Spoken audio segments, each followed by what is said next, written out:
Surgikina here reporting for duty, and today we're bringing you some Rimworld tutorials. Rimworld's releasing on Steam pretty soon here, so I thought I might go ahead and give you guys some advice. This one is going to be about world generation, climate, and a lot of other basic starting things that you're going to have to get used to.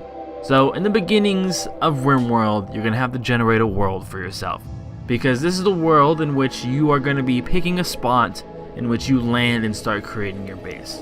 Now, world generation itself is not that important, but the climates and the areas that are inside the world are important. It could range anything from a tropical rainforest that you can literally grow food the entire season, every season, and never have to really worry about food, or you can go into, ice sheet land where you're not going to grow anything unless it's hydroponics and it's heated. The easiest ones are obviously the rainforest. If you want to go a little bit harder, you might go into like some temperate forest, and then you're going to have lower and lower the times in which you can actually grow things and when you need to have hydroponics to grow food. What you're going to want to do in the very beginning though is you need to have the right kind of characters. If you don't have the right kind of characters, you're going to be putting yourself in a bad start. So what I like to do when I go into this is I definitely want to have someone who can doctor, because it's really important that you have someone who's a decent doctor. Because if you don't have someone who's a decent doctor, more than likely your people are going to die from sickness, they're going to die from infections, they're going to die from bleeding out,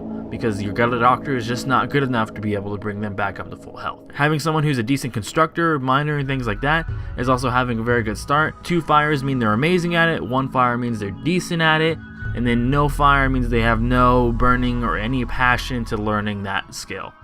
So you want to get you want to have a researcher, you want to have a doctor, and you want to have someone who can do basic building things in the very beginning, because if you have someone who's really bad at a lot of these things, you're not going to be progressing very far. So when you land down into the world, you come down in your little pods from your spaceship, getting destroyed in the atmosphere.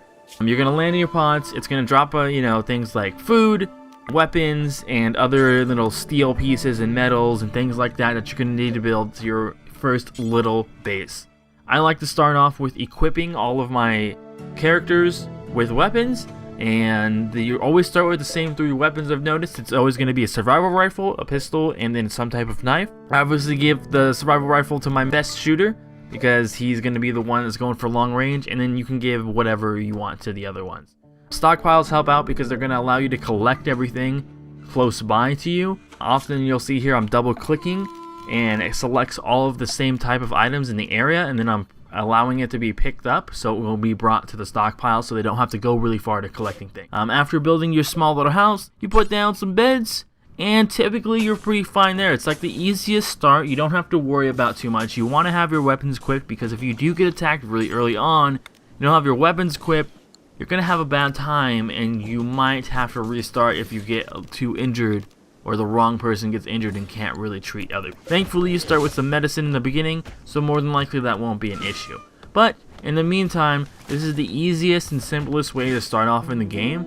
And if you really want to just set yourself up right, instead of going in there confused, not really sure what you're supposed to be doing, just go ahead and everything that I'm showing you through here, talking, and then going through the menus on the screen, like everything you need to find is most likely going to be an architect, which is in the very bottom. Most of the other things we don't really need to go into about right now. So anyways, I'll see you guys next time in the next tutorial video that's coming up.